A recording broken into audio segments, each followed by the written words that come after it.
También hablamos de la violencia que no cesa, la violencia contra la prensa. El año con más violencia letal hacia la prensa del que tengamos registro fue el año 2022, que se equipara solamente al 2017. Los 12 periodistas asesinados, posiblemente debido a su labor, fueron José Luis Gamboa, Margarito Martínez, Lourdes Maldonado, Roberto Toledo, Eber López Vázquez, Jorge Luis Camero, Juan Carlos Muñiz, Armando Linares, Luis Enrique Ramírez, Antonio de la Cruz, Alan González y Juan Arjón López. Además, en este fatídico 2022, otros periodistas, 9 para ser exactos, fueron víctimas de atentados contra sus vidas que afortunadamente no lograron consumarse. A través de voces de familiares y amigos recuperamos la historia de Lourdes Maldonado en Baja California, así como las de Roberto Toledo y Armando Linares, colaborador y director de Monitor Michoacán respectivamente. Dichas historias nos muestran la dolorosa falta de respuesta institucional y la pertinaz indolencia del gobierno que se decanta en encubrimiento y en impunidad. Algunas de esas voces que fueron apagadas de forma repentina han encontrado otras que repliquen y lleven a más personas sus inquietudes e investigaciones periodísticas. Otras veces los asesinos logran su cometido, imponer el silencio a través del terror. La violencia letal, sin embargo, es solo la forma más extrema de agresiones contra la prensa, que alcanzan una frecuencia de 1 cada 13 horas. El 2022 ha sido el año más violento para el periodismo, con 696 agresiones. Esto representa un incremento de 4.3 veces el número de ataques registrados durante el cuarto año del gobierno de Felipe Calderón y de 1.6 veces respecto al de Enrique Peña Nieto en 2016. Por eso decir en este contexto de miedo e inhibición que hay plena libertad de expresión es una mentira. En México se mata a periodistas, pero también se les amedrenta y se les calla de manera sistemática y recurrente mediante diversas formas como el hostigamiento, la estigmatización, amenazas y el uso ilegítimo del poder público. La mayoría de las agresiones contra las y los periodistas las cometen autoridades públicas. De los 696 casos documentados, 4 de cada 10 fueron perpetradas por estas. A la par registramos que en 50.57% de los casos, los asuntos que cubrían las víctimas versaban sobre temas de corrupción y política. Y si consideramos solamente a las víctimas fatales, esa cobertura alcanza al 66% de ellas. Un punto para investigar, por supuesto, ahí. A pesar de estas cifras, el presidente de la República no ceja en su lucha y en su insistencia de anular al mensajero. Durante 2022 realizamos el monitoreo del uso y réplica de discursos emitidos en el espacio de la conferencia matutina, el cual mostró que en al menos 176 ocasiones se vertieron comentarios estigmatizantes dirigidos a medios de comunicación, periodistas e incluso organizaciones de la sociedad civil. De estos 176 eventos, 44 configuraron verdaderos ataques contra la prensa y en especial 33 de ellos cometidos directamente por el titular del Ejecutivo Federal. Es lamentable que no hubiera un golpe de timón en el ánimo de descalificar a la prensa justo el año que más se mató a periodistas. De forma paralela a la estrategia de ataque verbal, se opera el dinero público como una mordaza.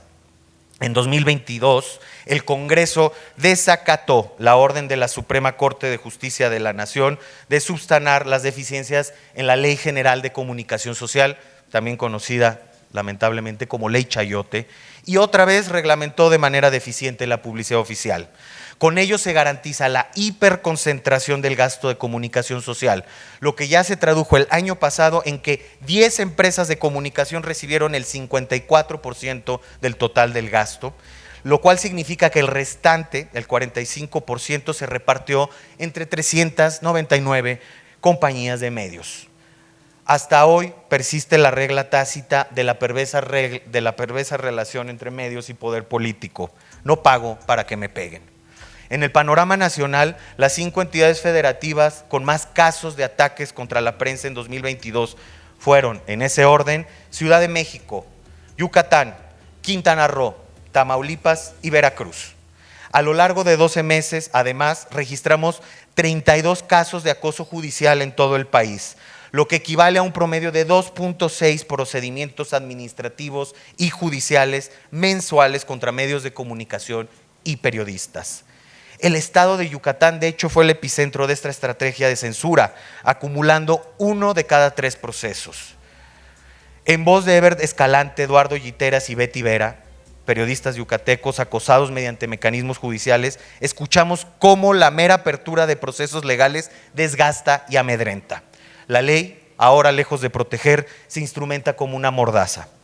No sobra decir que el año pasado 1 de cada 3 ataques contra la prensa fueron cometidos en la esfera digital. Alina Duarte nos comparte con claridad su vivencia. La vivencia de la violencia misógina en el ámbito cibernético que pretende paralizar y anular a las periodistas de la deliberación pública. A todo lo anterior le sigue la impunidad, esa que prevalece en un 97% de los casos de violencia contra la prensa y no tiene visos de revertirse.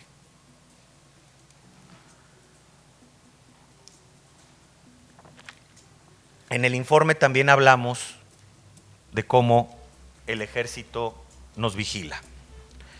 Los testimonios de Abel Barrera y Raimundo Ramos nos remiten a las entrañas de una institución opaca y poco acostumbrada a rendir cuentas. Ambos defensores de derechos humanos son considerados objetivos del espionaje militar.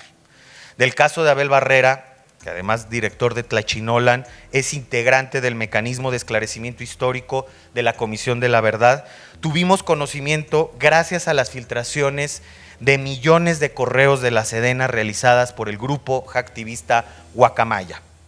Él y su organización, desde su creación a principios de los años 90, son objetivos de intensa vigilancia militar. En la montaña de Guerrero, donde se acumulan siglos de injusticia y marginación, no se garantizan los derechos humanos, pero sí la persecución de quien los exige. Por su parte, Raimundo Ramos fue víctima de espionaje durante este sexenio a través del sofisticado y agresivo programa Pegasus. El ejército introdujo el malware en su celular para controlarlo en momentos en que documentaba violaciones a derechos humanos graves cometidas por la institución castrense. Este caso plenamente documentado de grave violación al derecho a la privacidad contra un defensor de derechos humanos no es aislado. En octubre de 2022 se expuso evidencia de episodios de espionaje ilegal en contra de 2 periodistas, Ricardo Rafael y un colaborador de Animal Político. Los casos descritos son apenas la punta del iceberg. Gracias al colectivo Guacamaya, que ejerce la protesta en el espacio digital, también sabemos que la Sedena vigila, mediante diversos métodos, a organizaciones, grupos de activistas, familias de niñas y niños con cáncer, colectivos y colectivas feministas, entre otros. Aún así, la respuesta del Estado mexicano a las revelaciones de la investigación, Ejército Espía y de las revelaciones de Guacamaya han sido decepcionantes. El presidente negó los hechos y dirigió sus acostumbrados ataques verbales en contra de los medios y las organizaciones participantes. El ejército, por su parte, mantiene un silencio ominoso. YouTube nos hace clasificar los videos que subimos para que puedan ser publicados. En esa clasificación nos indica que los videos relacionados con el crimen organizado no se van a mostrar en sugeridos y no enviará notificaciones cuando sean publicados. Por eso, para poder verlos tienes que ingresar al canal y buscarlos. Todos los días subimos videos con esos contenidos. No olvides que ya abrimos un nuevo canal, Personajes México 2, ve a él dando clic en la pantalla final de este video donde dice, mensaje importante, y suscríbete.